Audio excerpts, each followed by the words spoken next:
శ్రీ మహాగణాధిపతయ నమ. శ్రీ గురుభ్యో నమ. శ్రీ పరాభవనామ సంవత్సరం కన్యారాశి ఫలితాలు.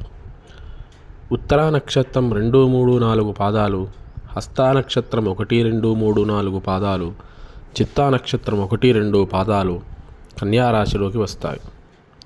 కన్యారాశి వారికి ఈ సంవత్సరం ఆదాయం 8, వ్యయం 11, రాజపూజ్యం 3, అవమానం 3.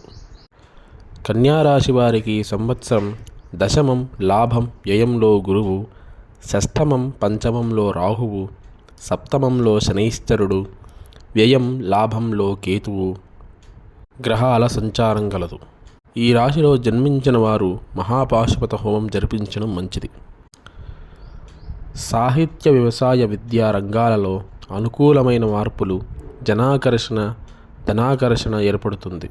స్థిరాస్తులు కొనుగోలు చేసి లాభపడతారు. విద్యావకాశాలు కనిపిస్తాయి.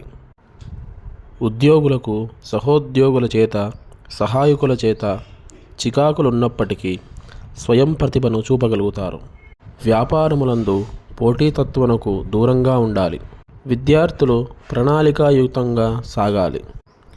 రాజకీయ నాయకులకు గురుబలం, శనిబలం వలన రాణింపు ఉంటుంది. అవసరానికి అనుగుణంగా, సమయానుకూలంగా వ్యవహరించుట వల్ల ప్రజలలో గుర్తింపు ఉంటుంది. ప్రజానుకూల కార్యక్రమాలు నిర్వహిస్తుంటారు. ఈ సంవత్సరం వ్యాపారస్తులకు బాగానే ఉంటుంది. ఆశించినంత మేర లాభాలు వచ్చును. వ్యవసాయదారులకు మొదటి పంట కంటే రెండవ పంట అధిక ఫలితాన్నిస్తుంది. ధాన్యం ఆధారిత వ్యాపారాలు, స్థిరాస్తి వ్యాపారం మరియు గృహ నిర్మాణాలు చేయువారికి ఆదాయాలు వస్తాయి. ఉత్పత్తుల రంగం, ఇసుక, ఖనిజ రవాణాలు చేయువారికి సౌఖ్యంగా ఉంటుంది. వడ్డీ వ్యాపారస్తులకు, పెట్టుబడిదారులకు సామాన్య వృద్ధి ఉంటుంది. గత సంవత్సరంలో వృత్తి వ్యాపారాల సవాళ్లను అధిగమించి పురోగమిస్తారు.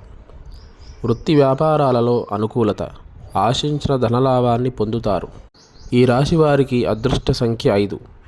ఆది, బుధ, శుక్ర, శనివారాలతో కలిసి వస్తే మరిన్ని మెరుగైన ఫలితాలుంటాయి. పూర్తి వివరాల కొరకు మరియు వ్యక్తిగత జాతకం కొరకు మమ్మల్ని సంప్రదించగలరు. స్వస్తి.